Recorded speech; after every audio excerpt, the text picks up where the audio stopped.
आज 16 मार्च 2022 ला 220 हे आपलं पुष्प क्रमांक आहे संविधान पारायणाचं. आणि आपण आज भारतीय संविधानातला भाग 20वा बघणार आहोत. 19 भाग आपण आतापर्यंत पूर्ण केले. 367 367 आर्टिकल आपण विवेचन केले या 219 दिवसामध्ये. आणि 220वा दिवस उजाडला तो 20वा भाग संविधानाची सुधारणा हा एक महत्वाचा संदर्भ संविधानामध्ये रूढ करण्यात आला. त्याबद्दल आपण भाष्य करणार आहोत. याच्यावर बरंच भाष्य करण्यासारखं आहे.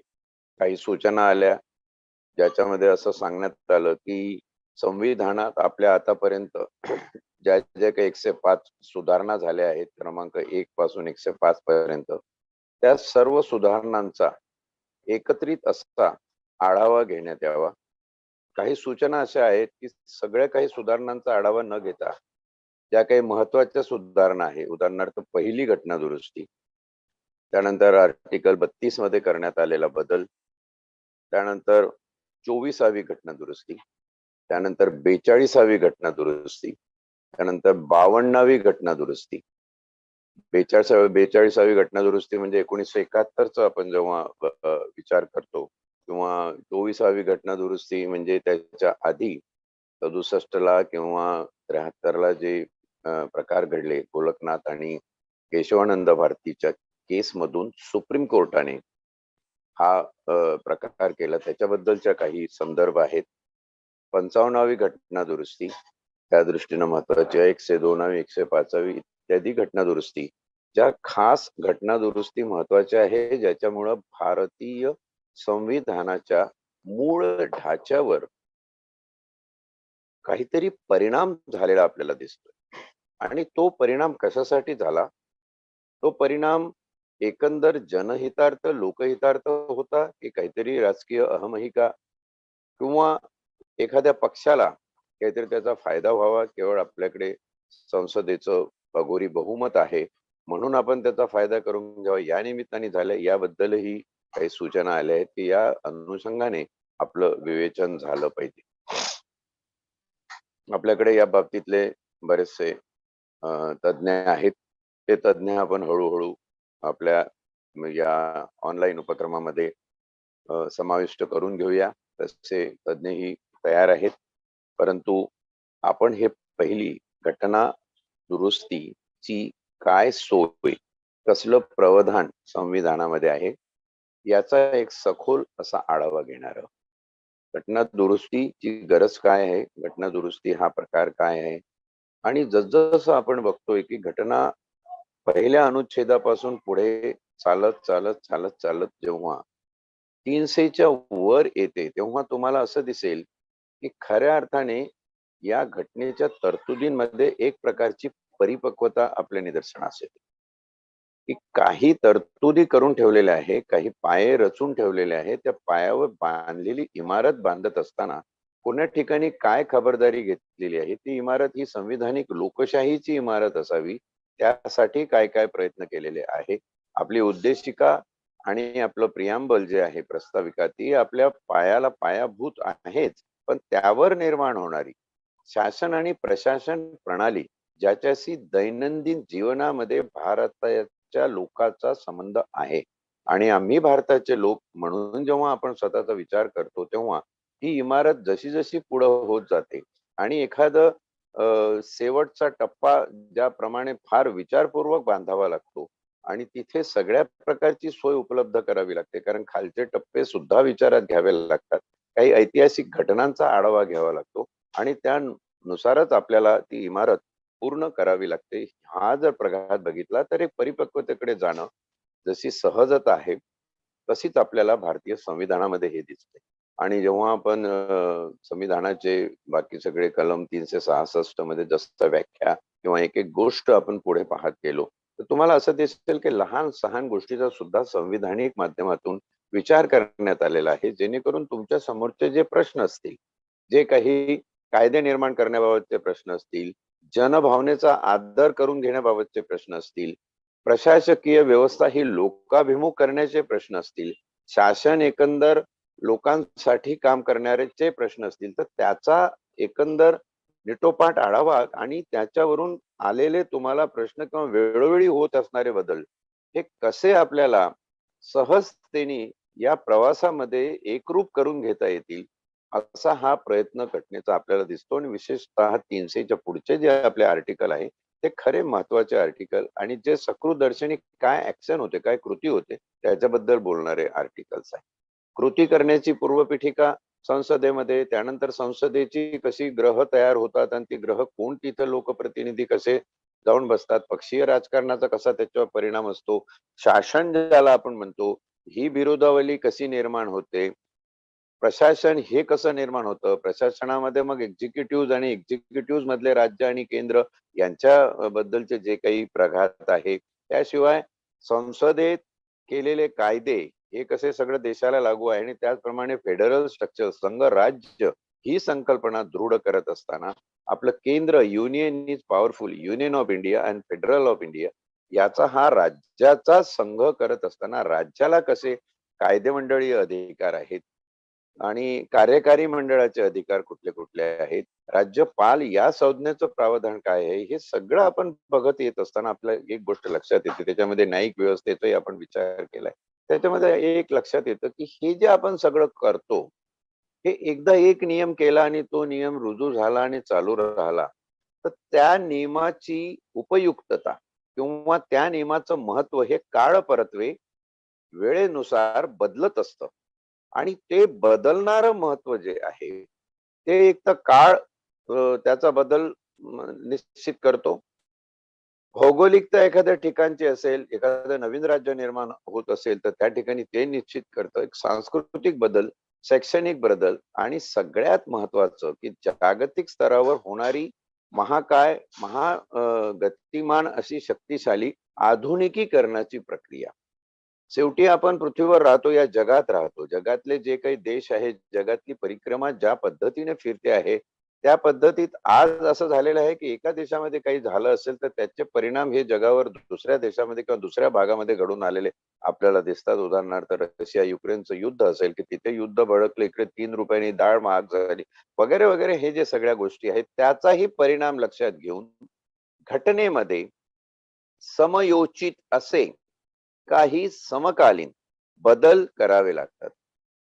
हे बदल काही तात्पुरत्या स्वरूपातले असतात, काही कायमस्वरूपी बदल असतात. पण बदल हा सृष्टीचा नियम. Change is the law of permanence in universe. म्हणजे सातत्याने हे विश्व बदलत राहतं. या सृष्टीमध्ये सातत्याने बदल होत असतात आणि या बदलांचा आढावा घेऊन ते कुठल्या कुठल्या प्रमाणात कुठल्या तुमच्या जीवनाच्या अंगाशी संबंध असल्यामुळे तो त्याच्यावर प्रभाव करतात, ते लक्षात घेऊन आपल्याला बदल करणे अपरिहार्य आहे. मग भारतीय संविधान हे अपवाद कसं राहील? भारतीय संविधानामध्ये सुद्धा हे बदल अपेक्षित आहे आणि हे बदल लक्षात घेऊनच घटनाकारांनी भाग 20 त्याच्यामध्ये 368वा अनुच्छेद, 369वा अनुच्छेद, 370, 371 या अनुच्छेदाची खास निर्मिती करून याच्यामध्ये जे बदल कुठे कसे कोणी करावेत, त्या ठिकाणी न्यायिक व्यवस्थेचा विचार कसा व्हावा, त्या ठिकाणी जनमताचा विचार कसा व्हावा, जगात असलेले समाजात असलेले प्रश्न त्याचा आढावा कसा घेण्यात यावा, याच्याबद्दलचे जे प्रघात रूढ केलेले आहेत ते आपल्याला या भाग 20 मध्ये बघावे लागणार आहे. भाग 20 ची व्याप्ती प्रचंड आहे, फार मोठी व्याप्ती आहे. आणि हे एक असं अनुच्छेद आहे की या अनुच्छेदाने संविधानिक लोकशाही एक तर राहू शकते किंवा संविधानिक लोकशाही नष्ट होऊ शकते. आणि ती होऊ नये म्हणून या अनुच्छेदावर सुद्धा, म्हणजे बदल करण्याच्या प्रक्रियेवर सुद्धा काही विशिष्ट असे निर्बंध लावण्यात आलेले आहेत. आणि त्या निर्बंधाचाही विचार आपण केला तर आपल्या लक्षात येतं की सगळ्यात महत्वाचं आहे ती जनभावना, सगळ्यात महत्वाचं आहे ती we the people of India, आणि त्यानंतर महत्वाचं आहे भारताची संसद. याबद्दलचं आपण विवेचन आज 368 मध्ये बघणार आहोत. 368 अनुच्छेद संविधान पारायण पुष्प 220 भारतीय संविधानाचा भाग 20 दिनांक 16/3/2022 संसदेच्या संविधानात सुधारणा करण्याचा अधिकार व त्या संबंधीची कार्यपद्धती. संसदेचा अधिकार इथं कुठल्याही विधिमंडळीय किंवा विधानमंडळाच्या अधिकाराबद्दल भाष्य नाही, केवळ आणि केवळ संसदेच्या अधिकाराबद्दल भाष्य आहे आणि तेही सुधारणा करण्याचा अधिकार. आता सुधारणा हा एक शब्द बघितला तर अनेक बाबतीत आपल्याला असं दिसेल की खरंच त्याला सुधारणा म्हणावी का? कधी कधी काही चांगलं घडण्यासाठी एक पाऊल मागे यावं लागतं. ही सुधारणा जी आहे ती 3 शब्दांमध्ये आपण विभागली आहे. ते 3 शब्द आपण पुढील प्रमाणे वाचूया. अनुच्छेद 368 चा समभाग 1 असं म्हणतो, या संविधानात काहीही असले तरी संसदेला आपल्या संविधानिक अधिकाराचं असं म्हटलेलं आहे. संविधायी म्हणजे संविधानामध्ये जे स्थायी अधिकार आहे, संविधानात जे अधिकार स्थायिक केलेले आहे, संविधानात जे अधिकार प्रदान केलेले आहे, संविधानिक त्या अनुषंगाने अधिकार होऊ शकतात. म्हणजे संविधानाच्या बाबतीतले, पण संविधायी म्हणजे ज्याचा पाया संविधानामध्येच तयार झालेला आहे, रोवलेला आहे, असे संविधायी अधिकाराचा वापर करून या अनुच्छेदात घालून दिलेल्या कार्यपद्धतीनुसार या संविधानाच्या कोणत्याही तरतुदीमध्ये मजकूर ज्यादा दाखल ऍडिशन करून, फेरबदल करून, व्हेरिएशन्स करून, चेंज करून, त्याच्यामध्ये चेंज आणून किंवा त्याचे निरसन करून, म्हणजे रिपील करून किंवा डिलीट करून सुधारणा करता येईल. सुधारणा हा एक शब्द आहे, त्याचे 3 पैलू या ठिकाणी वर्णन केले. एक तर ऍडिशन म्हणजे आहे त्याच्यामध्ये तुम्हाला काहीतरी नवीन ज्यादा दाखल करून घ्यावं लागेल, नवीन ऍड करावं लागेल, नवीन गोष्टी समाविष्ट कराव्या लागतील, हा एक. दुसरं आहे फेरबदल करून, म्हणजे आहे त्यामध्ये चेंज करून. एक शब्द जरी बदलला, सेक्युलर, सोशॅलिस्टिक हे एवढे प्रभावशाली आणि व्यापक अर्थ असलेले शब्द आहेत की एक शब्द जरी बदलला तरी बराचसा परिणाम संविधानाच्या परिप्रेक्षामध्ये, कायद्याच्या परिप्रेक्षामध्ये, कायदे मंडळीय नियमानुसार घडतो. आणि म्हणून हे फेरबदल करून संविधानामध्ये सुधारणा करता येईल किंवा ज्या काही ऑलरेडी संविधानात तरतूद आहे त्या तरतुदींचं निरसन करून, म्हणजे त्या तरतुदी रिपील करून किंवा डिलीट करून, काढून टाकून आपल्याला अशा प्रकारच्या सुधारणा घडवून आणता येतील. सहसा हे रिपील करणारे संदर्भ कुठले आहेत की ज्यांच्यामुळं येणाऱ्या प्रक्रियेमध्ये काही अडथळा निर्माण होत असेल किंवा एखाद्या विशिष्ट राज्याच्या कुठल्या एखाद्या कायद्याच्या अंमलबजावणीमध्ये काही अडथळा निर्माण होत असेल तर त्या तरतुदी सपशेल काढूनच टाकण्यात आलेल्या आहेत. जसं आपण बघितलं की 370 आर्टिकल हटावची केव्हाची मोहीम होती आणि ते चालू होतं. आता त्याच्यावर काश्मीर फाईल नावाचा सिनेमा सर्वत्र गाजतोय, वावदुकीमध्ये आहे, दोन्ही बाजूनी चर्चा होतात आहे. तर 370 अनुच्छेद आपण हटवूनच टाकलं, कारण 376 अनुच्छेद हे भारताच्या सार्वभौमकतेला कुठंतरी आपल्याला आळा आणतं, अडथळा निर्माण करतं, असा एक भाग त्याच्यामध्ये निर्माण केला. आणि जे काही भारतामध्ये आहे ते तिथं सगळं लागू झालं पाहिजे किंवा तिथलं भारतामध्ये लागू असलं पाहिजे, अशा प्रकारचा जो भाग होता. आणि 370 ची निर्मिती ज्या कारणासाठी झाली होती, अर्थात आपण 370 वर गेल्यावर याचा सविस्तर आढावा घेणारच आहोत. पण निरसन या शब्दाकडे परत येतो आणि सांगतो की जिथे आपल्याला काही संदर्भ हे सपशेल काढून टाकावेसे वाटतात, ते काढून टाकल्याशिवाय पुढच्या सुधारणा शक्य नसतात, असे संदर्भ काढून टाकले जातात. म्हणजे addition, variations and repealing is called the improvisation of Indian constitution. भारतीय संविधानामध्ये सुधारणा या 3 पद्धतीनं केल्या जातात.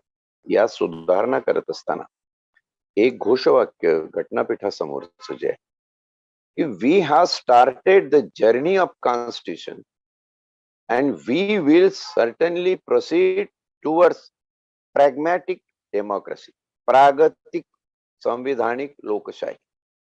जी लोकशाही उत्तरोत्तर परिपक्व होत जाईल, प्रगत होत जाईल, विकसनशील होत जाईल, अशा प्रकारची लोकशाही आपल्याला अपेक्षित. पण एकंदर तसं आहे का? तसं होत आहे का? आणि जर प्रोग्रेसिव्ह डेमोक्रेसीच्या जागी रिग्रेसिव्ह नॅशनॅलिझम येऊन ठेपला असेल, तर त्याही दृष्टीनं विचार करणं महत्वाचं आहे. आपल्याकडे तज्ञ घटनेचे किंवा या विषयावर बोलणारे अनंत लोक आहेत. खूप याच्यावर भाष्य होऊ शकतं. परंतु सध्याच्या परिप्रेक्ष्यामध्ये घटनापीठासमोर दिलेला जो संदर्भ होता, जे उद्देशपूर्तीसाठी केलेलं पाऊल होतं, कारवाई होती, त्याप्रमाणे ती उद्देशपूर्ती होत आहे का? तर होत नाही. असं अनेक प्रकरणावरून दिसतं, अनेक घटनावरून दिसतं आणि म्हणून त्या ठिकाणी घटनेतले बदल हे विशेषत्वाने आपल्याला लक्षात घ्यावे लागतात. उदाहरणार्थ जी प्रतिगामी शक्ती ज्यांचं असं म्हणणं आहे, की देशाची फाळणीच मुळी धर्मावर झाली आणि म्हणून नॅशनॅलिझम किंवा वन रिलिजन नेशन या पद्धतीने जर भारताची वाटचाल होत असेल, तर त्यात गैर काय आहे? हे त्यावेळी घटनाकारांना पडलेलं मोठं कोडं होतं. आणि घटनाकारांसमोर या प्रश्नाचं उत्तर अनेक दिवसाच्या वादविवादानंतर घेण्यात आलं, की आपण जो समाज आहे, आपल्या समाजाचं जे कॅरेक्टरायझेशन आहे, त्यांची भौतिक, भौगोलिक, सांस्कृतिक, धार्मिक सगळ्या प्रकारच्या अभिव्यक्ती आणि परिस्थिती लक्षात घेऊन आपल्याला समावेशक सोशॅलिस्टिक सेक्युलर असं मॉडेल निर्माण करता येऊ शकतं का? याचा विचार होत होता. सेक्युलर, सोशलिस्टिक हे शब्द प्रिअम्बल मध्ये आपण तेव्हा घातले नव्हते. ते नंतर का घालण्यात आले, कुठल्या घटनादुरुस्तीने घालण्यात आले ते पण आपण बघू आणि त्याचे काय संदर्भ आहे ते पण आपल्याला बघता येईल. महत्वाचं या ठिकाणी असं आहे, की सुधारणा या शब्दावर आपण आहोत आणि सुधारणा 3 प्रकारे होऊ शकतात: ॲडिशन, व्हेरिएशन्स अँड रिपीलिंग. तर या 3 प्रकारे होणाऱ्या सुधारणामध्ये खरंच आपण प्रागतिक संविधानिक लोकशाहीकडे चाललो आहोत, की आपण धर्माच्या नावाने एक राष्ट्र निर्माण करण्याकडे चाललेलो आहोत. कारण धर्माच्या नावाने एक राष्ट्र हे निर्माण होऊ शकत नाही, किंबहुना तसं होऊ नये, किंबहुना तसं करू नये. बाजूच्या माणसाने आपल्या चोरी केली म्हणून आपणही स्वतःला चोर लेबल लावून घेण्यासाठी काहीतरी कुकर्म करावे आणि चोर म्हणून लावून घ्यावं. पाकिस्ताननी जसं तो धर्मराष्ट्र म्हणून घोषित केलं आणि ते धर्मावरती आधारित राष्ट्र झालं, म्हणून ती घोडचूक आपण करू नये. कारण आपल्याकडे ऐतिहासिक दृष्ट्या वैविध्यता आणि विविधता जी आहे त्याचा विचार करून त्यावेळी जे झालं. मी तर प्रत्येक वेळी ही विनंती करत असतो, की घटनापीठासमोर असलेले घटनापीठाच्या रोजनाम्याचे, त्यांच्या कारवाईचे जे खंड आहेत, जे लिखित स्वरूपात आज दस्तावेज उपलब्ध आहेत, असं ऐकिवात आहे. खऱ्या अर्थाने किती ओरिजिनल त्याच्यात राहिलेलं आहे किंवा किती त्याच्यामध्ये सरमिसळ झालेली आहे, हा संशोधनाचा मुद्दा असेल. पण ते जे खंड उपलब्ध असतील, तर ते विद्यार्थ्यांना शालेय किंवा महाविद्यालयीन शिक्षण क्रमामध्ये आणले गेले पाहिजे. म्हणजे नेमकेपणाने त्यावेळी कळेल, की त्यावेळी काय म्हणणं होतं कोणाचं आणि कुठल्या म्हणण्याला किती मतं मिळत होती आणि बहुमताने कुठलं मत त्या ठिकाणी घटनेमध्ये रुजू होत होतं. घटनेतले बदल हे प्रागतिक लोकशाहीकडे जाणारे असावेत, असं जेव्हा आम्ही म्हणतो, तेव्हा खऱ्या अर्थाने ही डेमोक्रेसी मॅच्युअर होऊन प्रागतिकतेकडे जात आहे, की डेमोक्रेसी मुळेच आमच्याकडे अनेक प्रश्न निर्माण झाले आहे, याच्यावरही फार संशोधन व्हायला पाहिजे. ज्या ज्या वेळी संविधानामध्ये संशोधन करूया, संशोधन झालं पाहिजे, विश्लेषण झालं पाहिजे, अशी हाकाटी येते, त्या त्यावेळी 368वा अनुच्छेद अजिबात नाकारून चालत नाही. याचा विचार केल्याशिवाय तुम्हाला सुधारणा आणि संविधानातले जे बदल आहेत त्याचा विचार एकांगी करताच येत नाही. आणि म्हणून संविधानातले बदल हा फार महत्वाचा मुद्दा आपण या ठिकाणी लक्षात घेतला पाहिजे. मूळ काय झालं पण ते कुठं सांगितलं जात नाही. एक कायद्याचा अभ्यास सोडला तर संविधान नेटोपाठ ज्या पद्धतीने आज पारायणामध्ये आपण त्याचा आढावा घेतोय, अशा पद्धतीने कुठे शालेय जीवनामध्ये किंवा महाविद्यालयीन अभ्यासक्रमामध्ये शिकवलं जात नाही. ते का होत नाही? आणि अपेक्षा करायची की त्यांनी ते तसं वागायचं. आमची पिढी, या पिढीने एक अक्षम्य असं पाप केलेलं आहे. ते कसं केलं, की आमच्या येणाऱ्या पिढीला जे जे काही आम्हाला वाटलं ते आम्ही देत गेलो. जे जे काही आमच्याकडे होतं ते ते आम्ही त्यांना सांगत गेलो, त्यांच्यात रुजवत गेलं, त्यांनी मुकाट्याने ते स्वीकारलं. परंतु आता आमची अपेक्षा अशी आहे की जे आम्ही दिलं नाही ते सुद्धा त्यांच्यामध्ये यावं आणि त्यांनी तसं वागावं. कसं शक्य? कसं शक्य? त्या पिढीला तुम्ही ते दिलंच नाही, तर त्यांच्याकडून तुम्ही अपेक्षा कशी करताय? आज ज्या प्रकारचे लोकप्रतिनिधी आहेत, ज्या प्रकारचा लोककारभार चालतो आहे, महाराष्ट्र बघा, कुठलंही राज्य बघा, देश बघा, ते लोकप्रतिनिधी त्या संविधानिक परिपक्वतेचे आहेत का? कारण लोकच तसे नाहीये. कारण लोकांना तसं शिकवलंच गेलेलं नाही. म्हणून हे आमच्या पिढीचं पाप आहे, जे पुढच्या पिढ्या भोगणार आहेत. हे स्पष्टपणे कधीतरी कबूल केलं पाहिजे. खोटं बोलून, लालूल चांगुल करून, आळीमेळी गुपचिळी करून जे दुसऱ्याला बरं वाटतं, तसं गोड-गोड बोलून पुढे चालायचं. खोटं बोलणं, खोटं ऐकणं. ऐकणारा आणि बोलणारा या दोघांनाही माहीत असतं, की आपण खोटं बोलत आहोत, आपण खोटं ऐकत आहोत. तर हे काही याच्यात काही गुन्हा नाहीये. हे चालत आलेलं आहे. पण खरा गुन्हा आणि खरं पाप आहे, जे सत्य आहे, जे खरं आहे, ते न बोलणं. खोटं बोला ना तुम्ही, मुभास दिलेली आहे तुम्हाला. पण जे खरं आहे तेही बोला. तेही सांगा. पण खरं बोलायचंच नाही आणि खोटंच बोलत राहायचं आणि खोटंच हे खरं आहे, असं बिंबवण्याचा प्रयत्न करायचा. तेव्हा ऐकणाऱ्याची क्षमता काय आहे ती लक्षात घ्यायला पाहिजे. ऐकणाऱ्याची क्षमता जर तुम्ही ठरवत असाल, तर इथे ओशाळलं संविधान. संविधानाच्या घटना बदलामध्ये काय-काय प्रावधान आहेत, काय कच्चाकूट, कसा वादविवाद झाला, हे मॉडेल कसं प्रोग्रेसिव्ह डेमोक्रेसीचं राहावं त्यासाठी याचे संदर्भच आम्हाला माहिती नाही. त्याच्याबद्दल आम्ही कधी विचारही करत नाही किंवा त्याच्यावर भाष्यही करत नाही, कारण ते उपलब्धच नाही. आणि त्या पिढीकडून अपेक्षा करायची की त्यांनी भारताचा सुज्ञ नागरिक आणि काय काय नागरिकत्वाची पुस्तकं लिहून सगळा शब्दबंबाळ भाषण आणि सगळं आपण बघत असतो रोजच्या याला. त्यांच्याकडून ती अपेक्षा करायची. संविधानिक सुज्ञता त्यांच्यामध्ये हाऊ इट इज पॉसिबल. म्हणून याच्याकडे थोडंसं लक्ष वेधून मी आपला प्रवास पुढे नेतो. कधी-कधी माझं बोलणं थोडंसं कंटाळवाणं वाटू शकतं. पण क्षमा मागतो आणि आपल्याला संविधानाचं पारायण करायचं आहे. संविधान मूलभूत पद्धतीने समजून घ्यायचं आहे. आपला काय संबंध आहे त्याच्याशी ते जाणून घ्यायचं आहे. त्यासाठी हा सगळा प्रपंच आहे. 368 अनुच्छेदाचा समभाग 2 असं म्हणतो. या संविधानाच्या सुधारणेचा आरंभ संसदेच्या दोहोपैकी कोणत्याही सभागृहात त्या प्रयोजनाकरता विधेयक प्रस्तुत करूनच करता येईल आणि जेव्हा ते विधेयक प्रत्येक सभागृहात त्या सभागृहाच्या एकूण सदस्य संख्येच्या बहुमताने व त्या सभागृहाच्या उपस्थित असलेल्या व मतदान करणाऱ्या सदस्यापैकी किमान 2/3 पेक्षा 2/3 कमी नसेल इतक्या सदस्याच्या बहुमताने पारित होईल, तेव्हा ते राष्ट्रपतीला सादर केले जाईल आणि तो त्या विधेयकास आपली अनुमती देईल आणि तदनंतर संविधान विधेयकावर हुकूम सुधारित झालेले असेल. याला एक परंतु काय, आपण प्रक्रिया समजून घेऊया. फार सोपं आहे. इतर सगळ्या कायद्यांच्या बाबतीतली जी प्रक्रिया आहे तीच याच्यातली प्रक्रिया आहे. घटनेचा सुधारणा कायदा या नावानेच ते विधेयक जे असतं ते प्रस्तावित केलं जातं. राज्यसभेमध्ये किंवा लोकसभेमध्ये दोन्ही सभागृहापैकी कुठल्याही सभागृहामध्ये प्रस्तावित केलं जातं.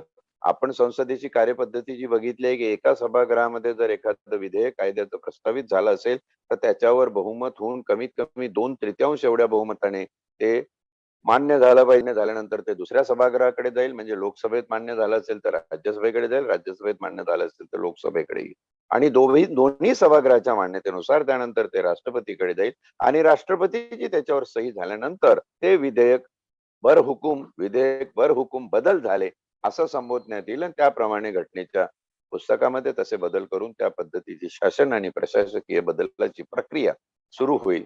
हा घटनेच्या बदलाचा कार्यपद्धतीचा प्रवास.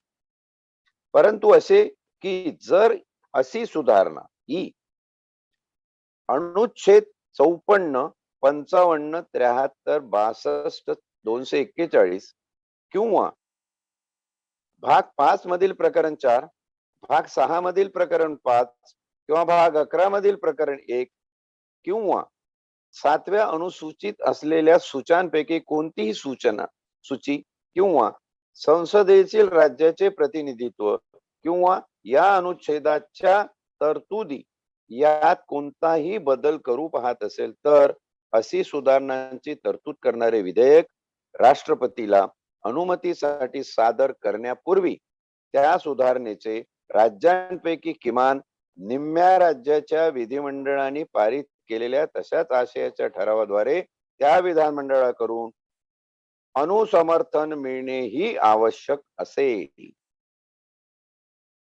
सरसकट सगळ्या घटना दुरुस्त्या आणि सगळ्या घटनेमधल्या सुधारणा संसदेच्या दोन्ही सभागृहांनी ठरवलं म्हणून होतील का नाही, तर त्याला काही अपवाद आहे. जसं आपण म्हटलं की घटना दुरुस्त करण्याचे जे संसदेला अधिकार आहेत सर्वतोपरी एकमेव अधिकार संसदेला आहे, त्या अधिकारावर निर्बंध सुद्धा टाकण्यात आले की संसदेमध्ये एका पक्षाचे, एकाच घटनेचे, एकाच समूहाचे, एकाच प्रवर्गाचे लोक जर खासदार असतील तर कदाचित ते सगळं असं होऊ शकेल.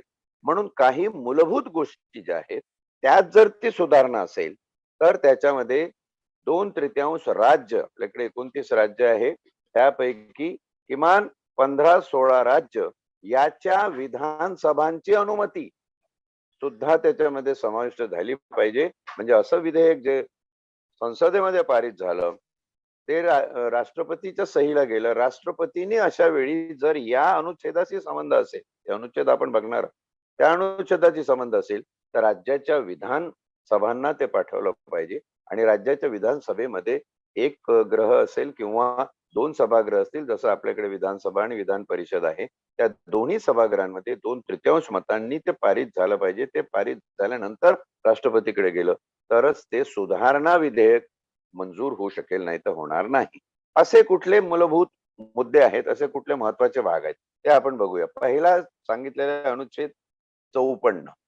अनुच्छेद 54 मध्ये राष्ट्रपतीची निवडणूक सांगितली आणि आपण राष्ट्रपतीच्या निवडणुकीमध्ये बघितलं की कॉलेज ऑफ वोटर्स हे जेव्हा फॉर्म होतं त्याच्यामध्ये राज्याच्या निवडून आलेल्या सदस्याच्या विधानमंडळाच्या सदस्यांचा एक विशिष्ट टक्केवारीचा वाटा वोटिंग मध्ये दिला जातो. म्हणून तो जर प्रघात असेल, म्हणजे राष्ट्रपतीच्या निवडणुकीमध्ये तुम्हाला काही सुधारणा करायची असतील तर तुम्हाला राज्याचा 2/3 एवढा बहुमताने ठराव मंजूर करून घ्यावा लागेल, तेव्हाच करता येतील, अन्यथा नाही.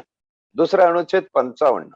अनुच्छेद 55 सांगतं की निवडणुकीची प्रक्रिया, राष्ट्रपतीच्या निवडणुकीची प्रक्रिया म्हणजे राष्ट्रपतीची निवडणूक किंवा राष्ट्रपतीच्या निवडणुकीच्या प्रक्रियेमध्ये जर काही सुधारणात्मक बदल करायचे असतील भारतीय संविधानामध्ये तर ते बदल राज्याच्या विधानसभाच्या 2/3 संख्येने मंजूर झाल्याशिवाय करता येणार नाही. तिसरा आहे अनुच्छेद 73. अनुच्छेद 73 काय म्हणतं?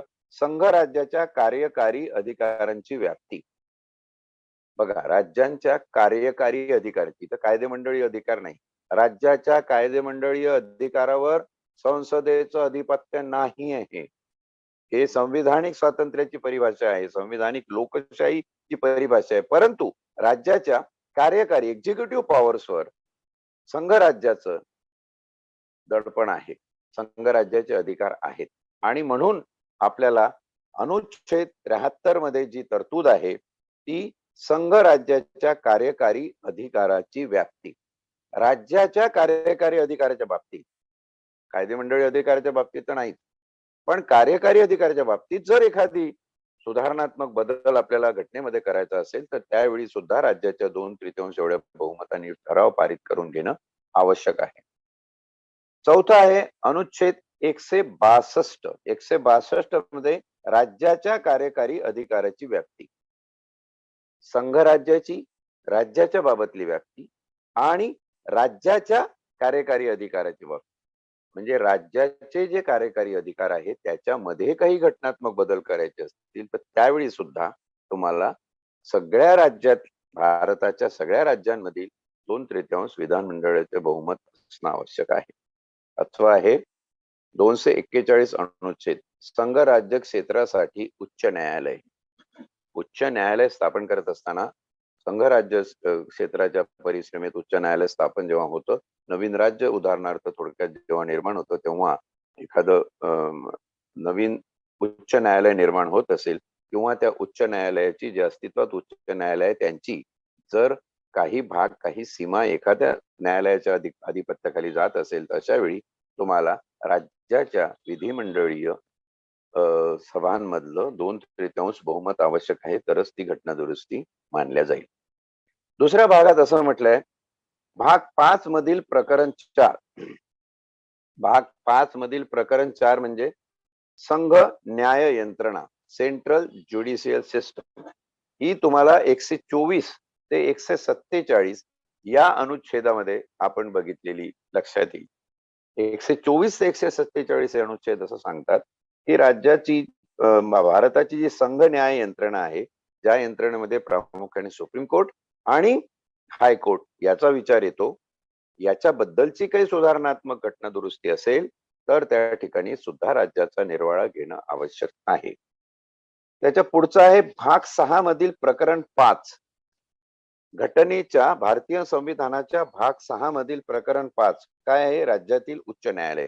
विशेषत्वाने राज्यातील उच्च न्यायालयाबाबतीत जर काही एक मुखाने एक संघपणे लागू होणारा नियम करायचा असेल, जो सगळ्याच राज्याला, सगळ्याच राज्यांच्या उच्च न्यायालयामध्ये प्रभावी होईल, अशा वेळी राज्यांच्या विधिमंडळीय 2/3 बहुमताची आवश्यकता असेल. त्याच्या पुढचा आहे भाग 11 मधील प्रकरण 1. त्याच्यामध्ये केंद्र व राज्य यांचे वैधानिक संबंध. राज्यातील उच्च न्यायालयाच्या बाबतीत आपण अनुच्छेद 214 ते 231 बघितलेले आहे. त्या संदर्भात जर काही बदल असतील तर राज्यांचा 2/3 बहुमत लागेल आणि केंद्र व राज्य यांच्यातील वैधानिक संबंध, वैधानिक अधिकाराबद्दल बोलले नाही, वैधानिक व्याप्तीबद्दल बोलले नाही, वैधानिक संबंधाबद्दल बोलले. Relation between state and central हे आपण बघितलं 245 ते 255 या अनुच्छेदामध्ये याचाही संबंध आहे. म्हणजे हे अनुच्छेद कुठले कुठले अनुच्छेद येईल? 124 ते 147, 214 ते 231, 245 ते 295 या अनुच्छेदामध्ये ज्या वेळी बदल करायचे असतील त्यावेळी राज्याचं 2/3 बहुमत आवश्यक असेल. आणि शेवटचा अनुच्छेद आहे 246, ज्याच्यामध्ये विषय सूची, केंद्र, समावर्ती व राज्य 7व्या अनुसूचित असलेल्या सूचींपैकी कोणतीही सूची. 7व्या अनुसूचीमध्ये केंद्र सूची, समावर्ती सूची आणि राज्य सूचीचे जे विषय दिलेले आहेत त्या विषयाच्या बाबतीत बदल असतील तर तुम्हाला राज्याची संमती त्याच्यामध्ये लागेल. अशा प्रकारचे हे बदल या ठिकाणी काय काय होऊ शकतात त्याच्यावर निर्बंध एक प्रकारच्या राज्याच्या संबंधाचे या ठिकाणी वर्णन केलेले आपल्याला दिसतात. अनुच्छेद 368 चा समभाग 3 असं म्हणतो की अनुच्छेद 13 मधील कोणतीही गोष्ट या अनुच्छेदान्वये केलेल्या कोणत्याही सुधारणेला लागू असणार नाही. याचाच अर्थ असा आहे की अनुच्छेद 13 मधील कुठल्याही गोष्टीवर घटनात्मक सुधारणा करता येणार नाही, त्याच्यात ऍडिशन करता येणार नाही, त्याच्यात बदल करता येणार नाही, ते डिलीट करता येणार. म्हणून आपण सुधारणेचे हे 3 पैलू सुरुवातीला बघितले. त्याच्यात कुठलेही ऍडिशन करता येणार. ते काय आहे? अनुच्छेद 13 असं म्हणतो, स्पष्टपणे एका ओळीत म्हटलेलं आहे की मूलभूत हक्कांशी विसंगत असे कायदे करता येणार नाही. या अनुच्छेदामध्ये तुम्हाला कुठलाही बदल करता येत नाही. म्हणजे घटनेच्या उद्देशिकेमध्ये, प्रियांबल मध्ये जो पाया निर्माण केलेला आहे तो तुम्हाला हात लावता येणार नाही. पायात तुम्ही बदल करायला जाल तर वरची जी इमारत बांधलेली आहे ती कोसळून पडेल. म्हणून पायातले बदल हे तुम्हाला करता येत नाही. आणि म्हणून ही तिसरी जी याची बाब आहे तीही या दृष्टीने विचारात घेण्यासारखी आहे. त्याच्यामध्ये उद्या आपण वेळ मिळाल्यास थोडंसं अजून विवेचन करूया. गोलकनाथ वर्सेस पंजाबची 1967-68 ची केस आहे. त्यानंतर Kesavananda Bharati versus state of Kerala ही दुसरी केस आहे, त्याचा विचार आपण करूया. तत्पूर्वी आपण अनुच्छेद 368 चा समभाग 4 बघू. या संविधानामध्ये भाग 3 च्या तरतुदीसह या अनुच्छेदान्वये केलेली किंवा केल्याच्या अभिप्रेत असलेली कोणतीही सुधारणा, मग ती संविधान 42वी सुधारणा अधिनियम 76 यांच्या कलमात 55 यांच्या प्रारंभापूर्वी केलेली असो वा नंतर केलेली असो, कोणत्याही न्यायालयात कोणत्याही कारणास्तव प्रश्नास्पद करता येणार नाही. भाग 3च्या तरतुदीसह म्हणजे मूलभूत हक्काचा जो भाग आहे त्याच्यामध्ये जर एखादी सुधारणा केली असेल आणि ती सुधारणा 1976च्या पूर्वीची केलेली असेल, 1976ला जी 42वी घटना दुरुस्ती झाली त्याचं विस्तृत विवेचन आपण केलं होतं, अजूनही करणार आहोत. या घटनेनुसार जे काही कलम 55 आहे, त्या कलम 55 मध्ये कुठल्या गोष्टीला न्यायालयामध्ये तुम्हाला जाता येत नाही असं जे प्रावधान दिलेलं आहे त्याप्रमाणे तुम्हाला त्या घटना दुरुस्तीच्या विरुद्ध न्यायालयामध्ये जाता येणार नाही. आणि खऱ्या अर्थाने याच्यावरच या संभाग 4 वर जास्त वावदूक, जास्त वादविवाद आहे. याचा परामर्श आपण उद्या घेऊया. तत्पुरी संभाग 5 शेवटचा, शंका निरसनार्थ म्हणजे कुठलाही डाऊट राहू नये, without keeping any doubt in your mind. हे फार महत्वाचं आहे. शंका निरसनार्थ याद्वारे असे घोषित करण्यात येत आहे की संविधानाच्या तरतुदीमध्ये मजकूर जादा दाखल करून त्यात फेरबदल करून किंवा त्यांना निरसित करून त्याची सुधारणा करण्याबाबत या अनुच्छेदान्वये म्हणजे 368 अनुच्छेदान्वये संसदेला असलेल्या संविधायी, परत संविधायी शब्द आलाय, असलेल्या संविधायी अधिकारावर कोणत्याही प्रकारची मर्यादा असणार नाही. कोणत्याही प्रकारची मर्यादा असणार नाही. म्हणजे संविधानातल्या कुठल्याही तरतुदीवर संसदेला बदल, सुधारणा, निरसन करण्याचे अधिकार आहेत. ही घटना दुरुस्ती 42 ची देण आहे. आपण जेव्हा आणीबाणी अभ्यासली तेव्हाही याचा संदर्भ घेतला, पुढेही आपण याचा संदर्भ घेऊ. उद्या याच्यावर काही प्रश्न निर्माण झाले तर मला अतिशय आनंद होईल. प्रश्नाची मुद्देनिहाय उत्तर द्यायला जो प्रयत्न मी करेल तो आवडेल मनापासून मला, म्हणून मी प्रश्नांच्या प्रतीक्षेत आहे. आणि उद्या परत या अनुच्छेदावर आपण आपलं भाष्य पूर्ण करून पुढचा अनुच्छेद आणि पुढचा भाग हा भाग 21वा असेल.